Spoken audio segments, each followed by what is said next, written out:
Assalamualaikum warahmatullahi wabarakatuh. Jumpa lagi dengan kami S3 Seguntur. Jumat berkah datang kembali. Kita akan menyerahkan sembako bagi orang yang tepat untuk menerimanya. Saksikan sampai selesai ya. Oke.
Assalamualaikum warahmatullahi wabarakatuh. Waalaikumsalam warahmatullahi wabarakatuh.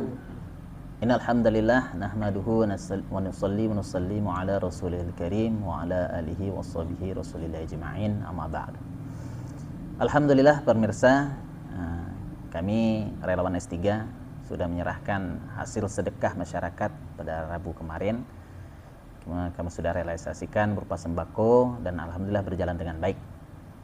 Sebagaimana Allah jelaskan dalam firman-Nya, A'udzu billahi minasyaitonir rajim. Bismillahirrahmanirrahim. Ya ayyuhalladzina amanu la tulhikum amwalukum wala auladukum an dzikrillah. Wa may yaf'al dzalika faulaika humul khasirun. وأنفقوا مما رزقناكم من قبل أن يأتي أحدكم الموت فيقول ربي لولا أخرتني أجل قريب فأصدق وأكن من الصالحين. Sadaqallahul azim. Allah memberikan peringatan kepada kita. Hai orang-orang beriman, jangan sampai harta dan anak-anakmu melalaikan kamu dari mengingat Allah. Masya Allah. Memang ini perkara besar, Pak. Harta. Karena banyaknya harta sering membuat orang terpeleset. Karena sedikit harta juga membuat orang lupa daratan, melampaui batas. Ini perkara harta. Maka Allah ingatkan, jangan sampai harta dan anak-anakmu melalaikan kamu dari mengingat Allah. Bahwa dalam kehidupan dunia ini ada pengatur. Pemberi rezeki adalah Allah. Maka ketika kamu diberikan harta yang lebih, jangan kikir kamu. Ketika kamu diberi kemiskinan, maka kamu jangan sampai melakukan hal-hal yang diharamkan oleh Allah. Ini peringatan. Anak. Nah, ini anak juga nih. Memang ujian berat bagi manusia. Orang untuk anak, Pak, ibaratnya kata orang, biarkan saya enggak, yang penting anak saya makan gitu. Sehingga gara-gara anak orang banyak menghalalkan segala cara untuk membahagiakan anak, supaya anak jadi ini jadi itu, ya.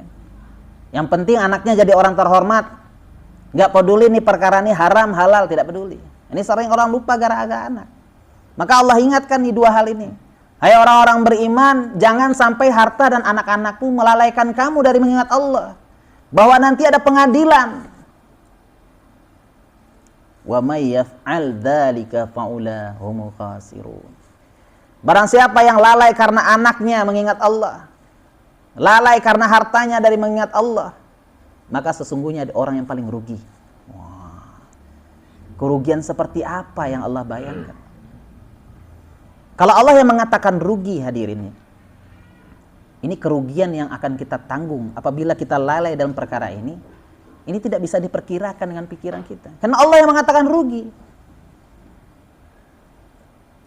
Dan Allah ingatkan, wa anfiqu mimma razaqnakum min qabli ayyatiya yaumul maut. Dan infakkanlah hartamu di jalan Allah, harta yang telah kami berikan kepadamu. Sebelum datangnya kematian kepadamu secara tiba-tiba. Qabli ayya ahadakumul maut. Sebelum datang kepadamu kematian secara tiba-tiba. Orang hari ini berpikir, kalau pengen sedekah tuh kalau udah banyak harta. Oh nantilah kalau saya udah kaya, kalau saya sudah banyak duit, nanti saya mau kasih ini, nanti kalau saya punya duit nih, kalau saya punya uang, punya banyak uang, saya bantu ini, saya bantu itu. Terlambat, Pak. Kita tidak tahu kapannya kita punya banyak uang. Maka Aisyah dipesankan oleh Rasulullah SAW, hai Aisyah, tolaklah dirimu api neraka. Hindarkanlah dirimu dari api neraka meskipun bersedekah dengan separuh kurma. Maksudnya apa? Dalam keadaan apapun, dalam keadaan miskin, kita harus bersedekah. Kamu punya satu kurma, jangan dihabiskan. Potong dua, sedekahkan separuh. Wah, Ini konsep ekonomi dalam Islam. Hari ini orang bingung, Pak. Bagaimana membantu orang miskin? Orang miskin hari pun orang kaya kikir, orang miskinnya pun terbiasa untuk hidup meminta-minta. Akhirnya kehidupan tidak stabil. Rasulullah menganjurkan kepada tangan di atas itu lebih baik. Maka dijelaskan oleh Rasulullah, sedekah separuh kurma mengalahkan sedekah 1 dinar. Kenapa? Maksudnya semakin miskinnya orang bersedekah, maka di sisi Allah nilainya makin besar, hadirin. Memang secara nominal 1 dinar pasti lebih besar daripada separuh kurma. Karena dengan 1 dinar bisa dapat berkeranjang-keranjang kurma. Tapi orang yang sedekah 1 kurma tadi, dia punya kurma cuma 1. Yang punya 1 dinar, uangnya 10 dinar. Kalau hitung nominalnya besaran 1 dinar. Tapi secara persentase, orang yang bersedekah satu kurma, yang punya hanya 1 kurma di rumahnya, dia sudah mensedekahkan seluruh dari harta dia di jalan Allah. Sedangkan yang punya 1 dinar, masih sisa 9 dinar. Berarti hanya 10% dia sedekahkan hartanya jalan Allah. Maka pahala orang yang sedekah 1 kurma lebih besar daripada yang 1 dinar. Ini agama menilai seperti itu. Maka semakin miskinnya seorang orang, maka semakin tinggi nilai sedekahnya di sisi Allah. Maka penting sedekah. Bagaimana cara membantu orang-orang miskin? Caranya suruh dia bersedekah. Untuk membantu ekonomi dia. Karena janji Allah, barang siapa yang memberi 1, Allah akan balas 10. Ini janji Allah. Maka kita rajin sedekah. Jangan tunggu kaya, Pak. Sebelum kematian, kata Allah, datang kepada kamu secara tiba-tiba sehingga kamu berkata, Ya Rabbi, laula akhartani ajalin qarib. Tundalah kematian saya agak sebentar saja. Ini mayat dalam kubur bicara nih, Pak. Tunda kematian saya ya Allah. Kembalikan saya ke dunia. Saya pengen bersedekah. Agar saya dimasukkan ke dalam golongan orang-orang yang soleh. Mayat di dalam kubur, Pak. Pengen kembali ke dunia, pengen bersedekah. Maka jangan tunda-tunda sedekah, bersegera, Pak. Jangan tunggu kaya. Sedekahkan apa yang kita miliki, apa yang kita punya, semampu kita. Seperti majelis ini kita tutup dengan doa kepada majelis. Subhanallah bihamdihi, subhanallahumma wa bihamdika, asyhadu an la ilaha illa anta, astaghfiruka wa atubu ilaik. Assalamualaikum warahmatullahi wabarakatuh. Waalaikumsalam.